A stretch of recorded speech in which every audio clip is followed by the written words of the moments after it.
Class 9 ম্যাথের একটা problem, factorisation 8x³ + 27y³ + z³ - 18xyz। আচ্ছা, এইটাকে আমরা ফ্যাক্টরাইজ করব যে ফর্মুলায়, সেটা আমি এখানে লিখে দিচ্ছি। a³ + b³ + c³ - 3abc। এর ফর্মুলা কি? a + b + c * a² + b² + c² - ab - bc - ca। তাহলে এখান থেকে আমরা প্রথমে 8x³ লিখতে পারি 2x এর হোল কিউব, 27y³ লিখতে পারি 3y তার হোল কিউব, আর z³ z হোল কিউব।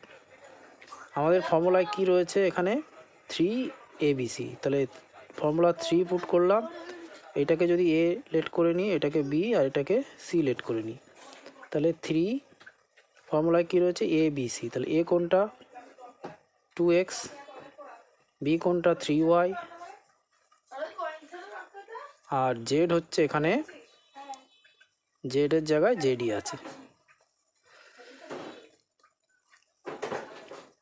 তাহলে এইটা এই ফর্মুলায় পড়ে গেল। এবার a³ + b³ + c³ - 3abc। তাহলে এটাকে আমরা কি লিখতে পারি? a + b + c। তাহলে a + b + c লিখলে কত হবে? 2x + 3y + z। a + b + c হয়ে গেল। এবার কি রয়েছে? a² + b² + c²। a² করলে কত হবে? 2x এর স্কোয়ার + b² করলে 3y তার হোল স্কোয়ার প্লাস c² করলে z এর স্কোয়ার - ab করলে কত হবে? 2x × 3y - bc করলে 3y × z ca করলে হচ্ছে 2x × z। তাহলে এটাকে আমরা লিখব 2x + 3y + z।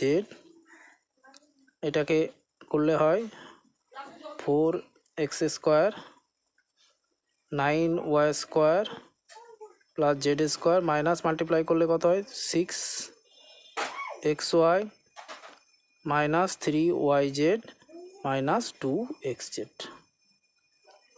এইটা অ্যান্সার।